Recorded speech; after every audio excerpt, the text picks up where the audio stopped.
Hey, Larissa, it's been a minute. Hello. Okay, so I was saying it's been a minute, Larissa, and Yes. welcome on my podcast once again. Thank you. Welcome to be here. And Larissa, prior to our podcast, I was watching your YouTube channel, Into the Desert, and I watched some of your videos. Those were really remarkable. Like you talked about diverse topics, how Hollywood killed stories. Then recently you talked about the death of a person, famous personality. So I watched two of your videos. Correct. So it was pretty like the way you talk freely, you don't shy away from it. It was really intriguing. But today I'm thinking about something lighthearted. I want to know what kind of things you do apart from those heavy stuff that you do on your YouTube. So in your spare time, what kind of things you like to do? And yeah, I guess we're gonna play it by ear today. Sure. Um, a lot of what I like to do is around stories. I am very much into audiobooks and movies and TV shows, and I've been kind of disappointed with what's been coming out through the mainstream media from, Hollywood, or most of it's actually in Canada now. So I've kind of gotten into anime.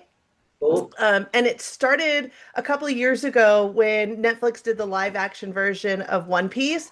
And I really got into it and I was so excited by it. And then I found out that there's 1,100 episodes in the original series. And I'm like, I don't know if I can dedicate that. But I'm like, well, who cares? It could take 10 years. So I started watching it, and then you get through the first episode and you're like, well, this is really good. What happens next? And you start binge watching these episodes. And about 8 months later, I was all caught up and, like, what's going to happen next? And then my kids are into it. And then there's all of this other stuff because you couldn't see it all on Netflix. So I ended up getting Crunchyroll. And so I've just gone down this rabbit hole of anime stuff. And recently, I really enjoyed the Apothecary Diaries, and there's only 3 seasons out.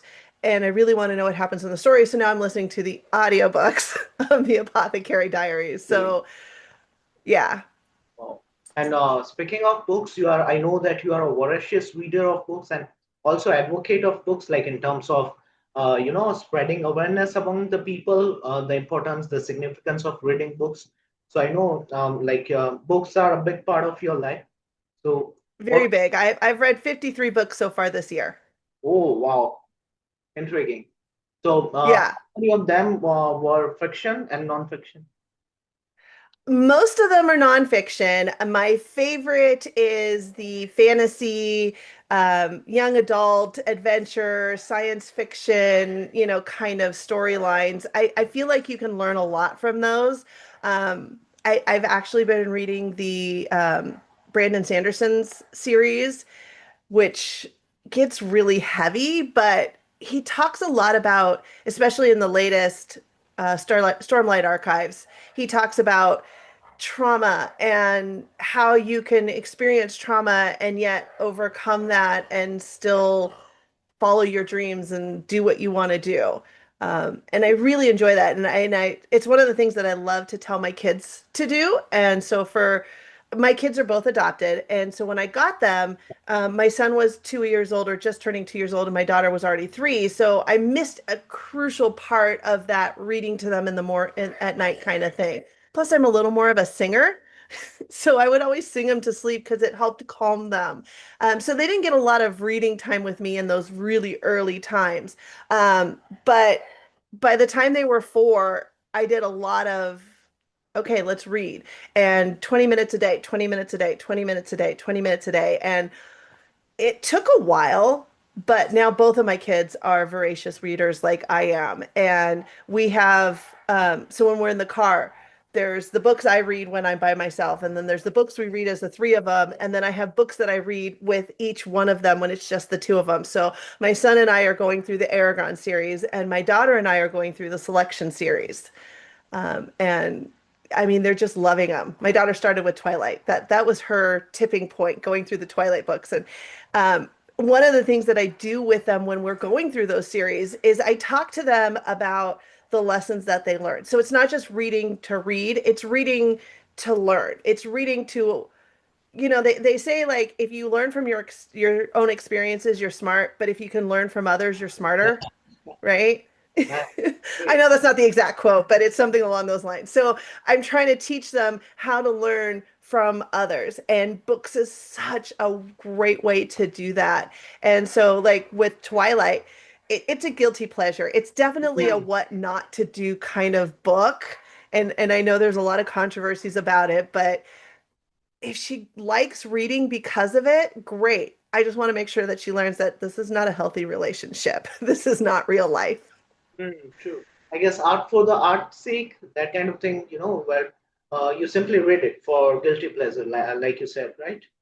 And Larissa, one more thing, like speaking of books, if your entire life was a book, and if you have to name it, what would be the name of your book, and what would be the current chapter of your book? I'm really bad with names. So that is a really tough question for me. Um, I would kind of go for, a series of unfortunate events. I know that's already been used, but my life has been a series of things that happen and you go through this one thing and you think you get through it and then it flips upside down and now there's something else going on. And that's just kind of been the story of my life. But everything has always had like a positive, it's like those domino things that you watch, those videos where you watch all of the dominoes fall and then you create this beautiful picture by these falling dominoes. That's kind of what my life has been. And I think right now I'm in the chapter of, kind of getting to that final climax. Although, I'm not that old yet, but I just feel like there's something big coming. I just don't know what it is yet. Okay, well, on the cusp of something, I guess. Yes. And as you are into movies as well, Larissa, who do you think would be the right actress to fit your role or to justify your role if a book has to be made? I would say Drew Barrymore back in the time when she was doing Ever After and she was creating her own movies, where she had that kind of wholesome but adventuresome kind of spirit, Hmm, makes you sense. know. Oh, nice, great, intriguing. And I also watched that Hollywood, why, like how Hollywood killed the story, the entire video. And that specifically, I talked like you guys talked about, you and Elgin talked about Reacher series, like Tom Cruise Yes. versus Ellen, I guess, Versus Alan Richardson, yes. Richardson. So I want to know, like, yeah, you already shared your views, but have you watched this series and movies both? I watched the first movie, and I don't know if there's any more. It was kind of a I'm not a huge Tom Cruise fan. I'm one of those people that I don't want to know about their personal life because Hmm. as soon as I learn about their personal lives, it's Yeah, really hard to see the character that they're playing. got it. And Tom Cruise had had some very, in my opinion, things that I don't like in his Yeah, personal life, especially when he was married to Kate and they had the whole yeah, baby thing and the Scientology thing. I'm true. like, and so now, anytime I see him in movies, that's all I can see. I can't see the actor anymore. So that's why it's really hard for me to watch Tom Cruise movies. But I did watch the first one. I watched the first Mission Impossible movies, and they're great movies. I just can't see the character. I just see Tom Cruise. Yeah, I get the feeling. Yeah, I get it. Like I'm a big admirer of Tom Cruise, but to be honest, like as I'm not into like I'm naive about that Scientology thing. Like I don't have that much of idea about like people are really crazy about that thing. So what's the is it a cult or something which is not good? I'm sorry, I'm not sure I'm understanding the question. Like that Scientology, right? What do you call it? That Tom Cruise is. Oh, so I call it a cult. I don't know if it's Yeah, actually a cult. It's one of those, it's organized. I'm sorry, hold on. yeah. I'm sorry. My dogs are deciding that Yeah, this I is saw him. playtime. I saw him. But yeah, Tom Cruise, well, Scientology is kind of this massive organized religion, but the way they organize themselves is kind of like a pyramid scheme, and the things that they preach are kind of cult-ish. So I see it more as a cult than as an actual religion. Um, and it's all about the money, so it's like Got it. I'm not sure what real value you get. The more money you give, the higher you are in their hierarchy. It's like you're buying your way to heaven, so to speak. All right. Okay. And yeah, what else, Larissa? Apart from this heavy stuff again that you do, something like what is one film or book that you can read or watch gazillion of times and never get tired of um That's a tough one. I do a lot. That there are a lot of movies. I think it depends on the mood. One of my favorites has got to be The Tenth Kingdom, which is it was a TV miniseries by Hallmark. It's 7.5 hours long, but it's got a whole bunch of really big named actors in it. And the story is one of those that it, you have a person in New York New York is the 10th kingdom that gets transported through a mirror to the nine kingdoms, and you have Red Riding Hood's kingdoms, and you have Snow White's kingdoms, and you have the Jack and the Beanstalk kingdom, and you have the Troll kingdom, and the Emperor's New Clothes, and all of these books, that were written 200 years ago were the stories of this kingdom 200 years ago. And now, of course, they're at a turning point, and, the prince is turned into a dog, and the dog was turned into a prince, and now the evil queen is trying to get the prince to take over. So it's just really fun, but there's so much in this world. They did such a great job of building out this world and, kind of throwing you through all of this different history of fairy tales, but modern, we got to stop the evil queen and what's going to happen. And it's comedy, and it's, like three trolls, they're like idiots, and they end up getting a boombox that's playing, Saturday Night Fever, and they're like, night fever, night fever. It's just like, it. and then you have the wolf who's like reading all these self-help books because he's in love with the girl. Just, Intriguing. it's fun. And I could watch it over and over and over again. I've probably seen it at least 2 dozen times, and I just enjoy it. It's fun. Intriguing. And Larissa, like as you are into books, if you had to write your own book, and let's assume that a fictional book, what sort of genre would you like to try on? If I was to write my own book, I would love to write, a sci-fi fantasy type book.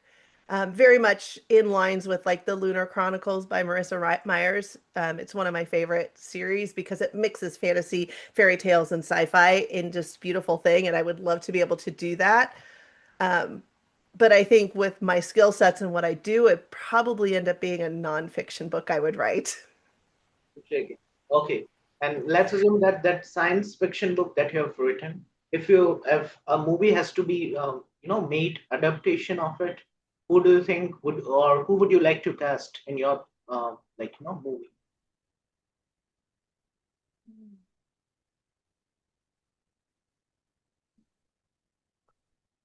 That's a great one.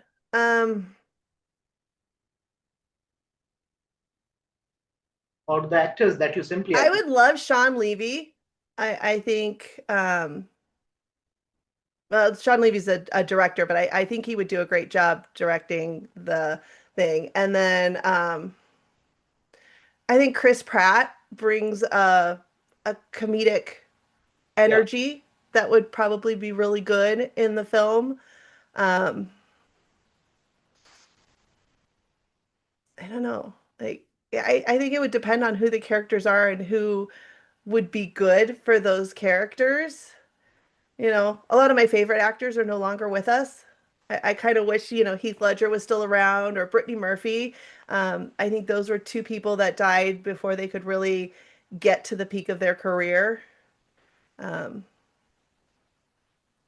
Okay. yeah. And uh, yeah, speaking of characters, I can see a lot of cartoons behind you. Mickey Mouse is Yep. there, and some others, I guess, those are cartoon, if I'm not wrong. Most of these are Disney like Ah, lithogram things. But I have like Wizard of Oz over here, Batman Independence Day, And then Oh, over here, I have Labyrinth and Doctor Who and Quantum Leap. It's kind of a mixture of things. Most of this is stuff that I gathered when I was in high school. okay. And I lived in California and I would go to conventions and collect stuff. Nice. And anime, it's kind of a cartoon, right? Or Yes, yeah. absolutely. It would definitely be in that cartoon category. So, the importance of cartoons, although like it sounds a little bit absurd, but I feel like, when I feel stressed out, I would still watch cartoons. So I want to know, apart from anime, do you still watch this kind of cartoons or something? Oh yeah. I think the golden age of Pixar, Ratatouille and Finding Nemo and Zootopia were just amazing films that I rewatch all the time. Um, I love the soundtrack to Oliver and Company. It's just fun. The movie is kind of, Oliver Twist is dogs and cats, and they did a okay job as an adaptation, but the music I really love. Um, and then some of the classics, Cinderella I could watch a million times. I've seen a million different versions of Cinderella. It's just one of those stories that just indoors. Okay, wow, interesting. And what kind of topics do you like to, talk or discuss when you meet new acquaintances or new people or strangers? Um, Food is usually the one we start with. I don't know. It seems like that easy topic. Let's talk about food. I do a lot of baking and a lot of cooking. And so that tends to be something I like to talk about with people. Then depending on the person, it's really hard for me to talk about books and movies because I know so much more than most of the people I talk to that they kind of get intimidated. Sure. That's And so when the subject goes to that, I usually just try to keep my mouth quiet and just let them talk. Otherwise, I could just take over the whole conversation. intriguing. And what sort of one question would you like to ask to a person, a stranger, to know most about that guy or that person? One question that you can ask to know most about that person.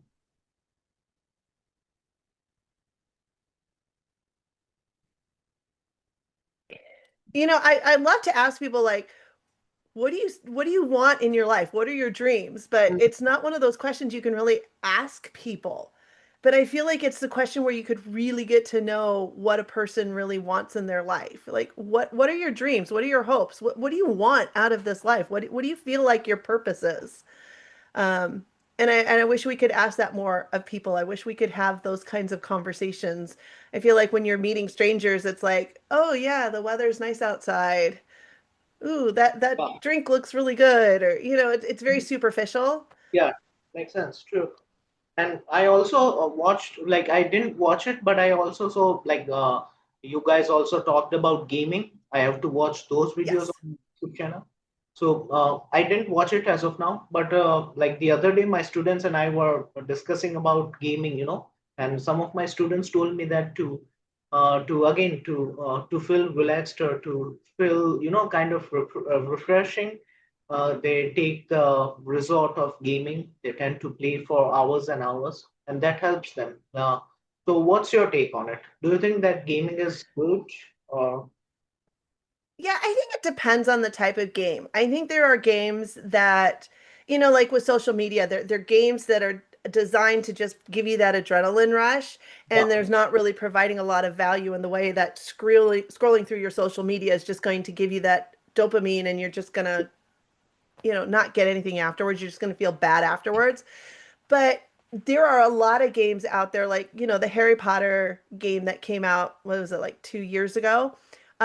Where you're doing puzzles and you have to think through things, and there's a little bit of adventure and there's a little bit of a story, and you have to memorize things, and it's not hard, but it's fun, and you can play it for hours and come across like, well, I don't want to stop. I want to know what happens next, right? And then you get to the end and the big boss guy, and you're like, wait, that's it? Now what?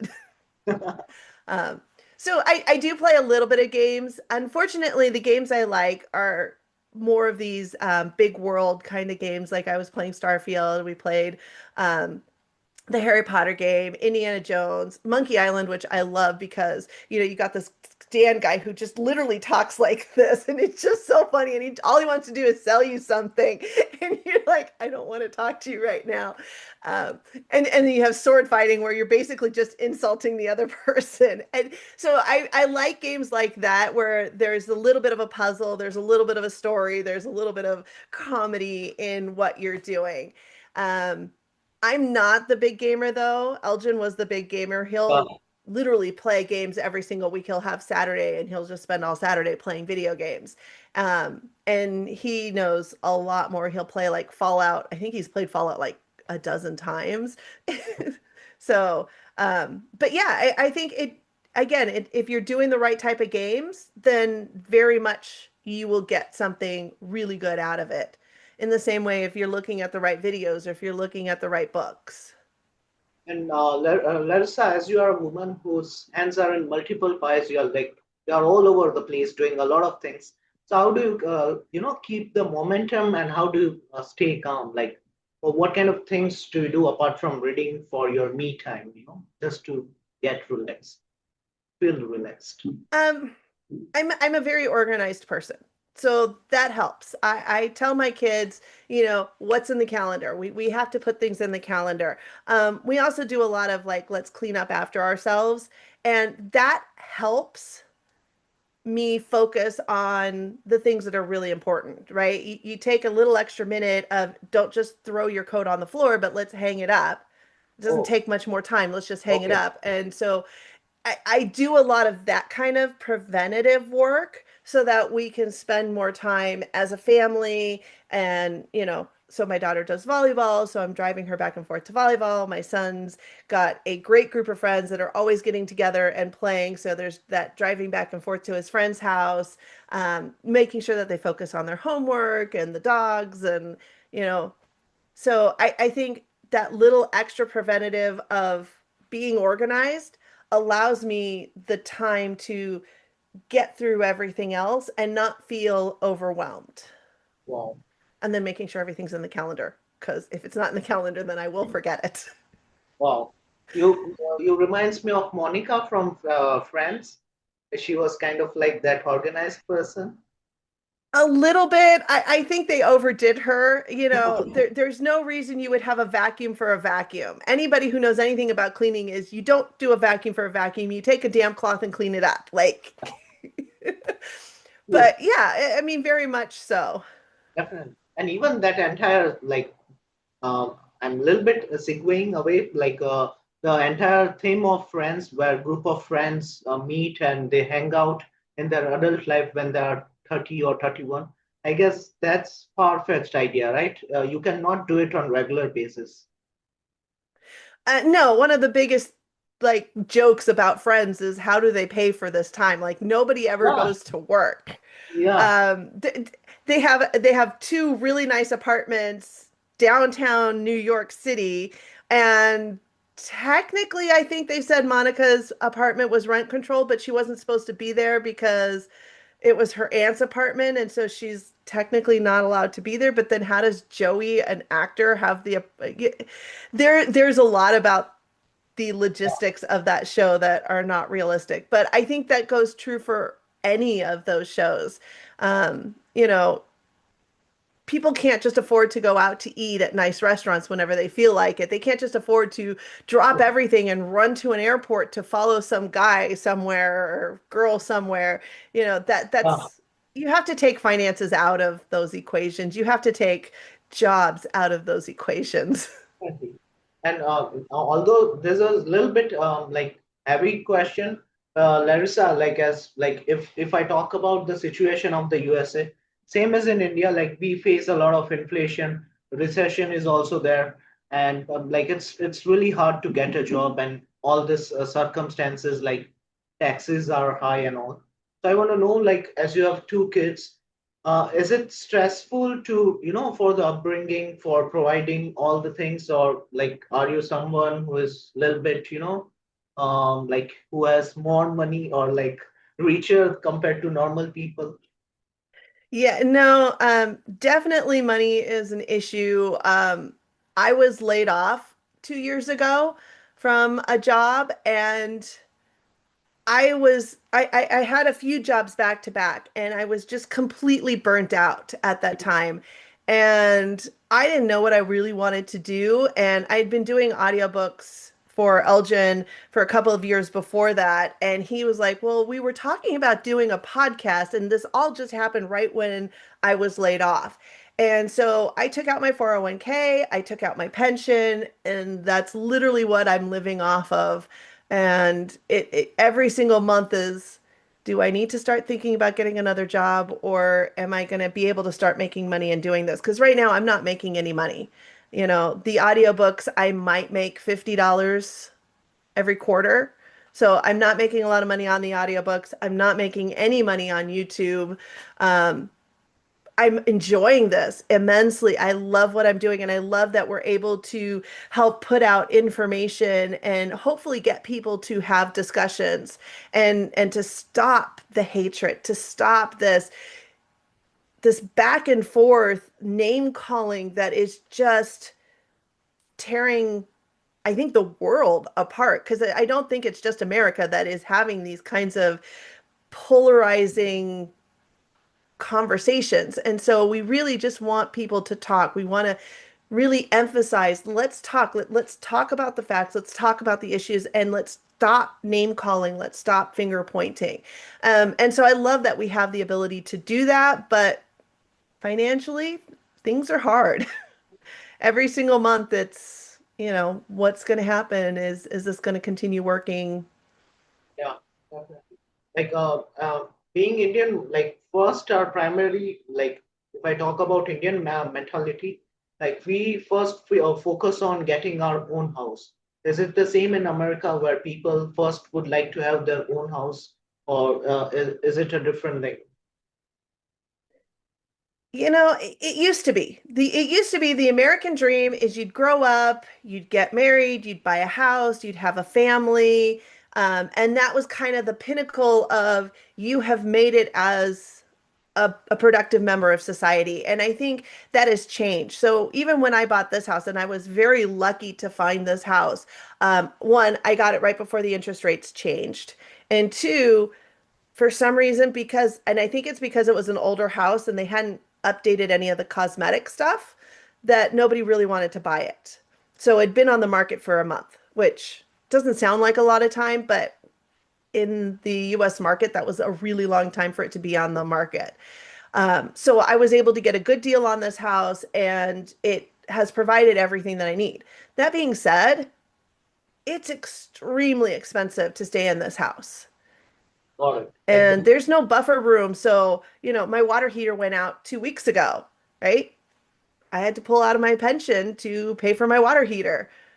And I got had it. to do it myself because I couldn't afford to hire somebody to do it. It would have Mm, cost me 3 times as much to hire somebody. So, you know, yeah. moving in a water heater, trying to figure out piping and leakages and stuff is not fun, but Wow. it's what you have to do.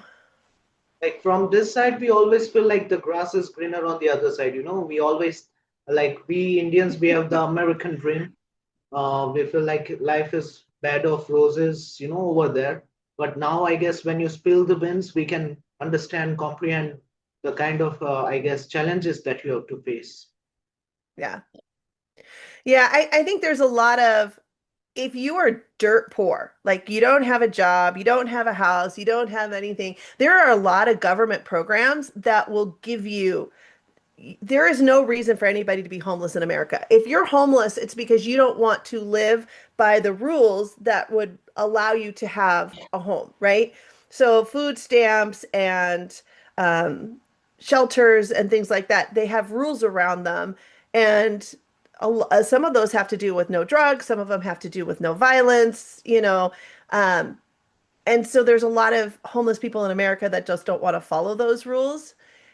I mean, I've read articles where they built this beautiful house for these homeless people, and they're complaining because, well, I don't want to have to live here and be confined, and there's no freedom. So they'd rather be homeless than in a house that we built specifically for them. And then they trash the house.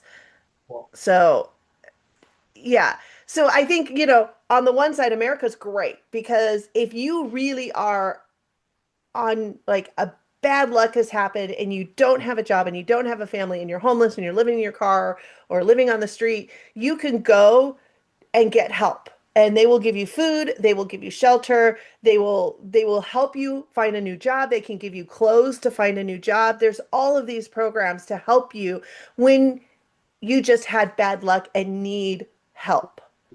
If you Right. don't want that, that's a whole nother story.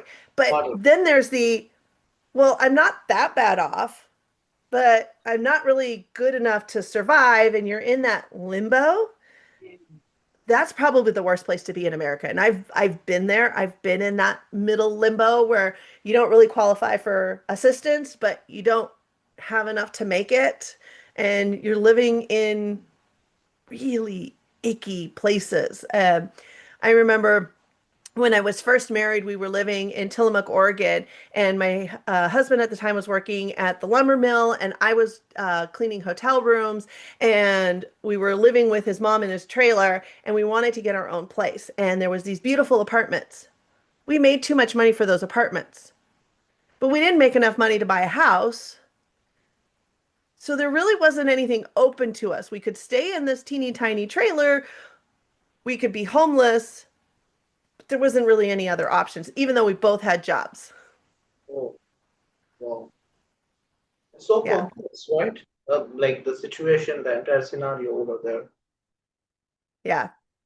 But I feel like, you can go anywhere in the world and have those same Hmm. situations, those same conversations. I think this is a universal problem. Yeah. Okay. Before we call it a day, Larissa, going anywhere in the world, if you ever get a chance, which place would you like to explore and why? Um, so the top of my list is I really, really want to go to Antarctica. I want to go on a cruise to Antarctica because if the weather holds out, you can go camping with the penguins on an iceberg. And I think that would be the coolest thing in the whole world just to be in Antarctica. There's not a lot of people, and to see the nature and to see the penguins. I can just only imagine how wonderful and beautiful that would be. Aside from that, I was in Australia when I was younger, but I didn't know anything about snorkeling or scuba diving. And so I would really like to go back and to scuba dive and snorkel out in that waters.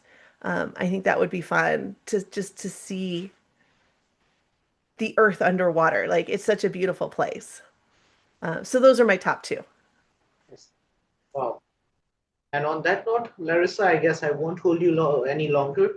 It was such a, again, a good time, a great time having this conversation with you. I'll bother you again Yeah. for the podcast in the future. Uh, No, I enjoyed being here. I enjoyed talking to you. This was great. yeah, check out Into the Desert again. Uh, uh, Yep. that's the YouTube channel of Larissa. So make sure that you check it out and subscribe to it. And thank you for your time, Larissa. We'll catch up soon. Sounds great. Thank you so much. Bye.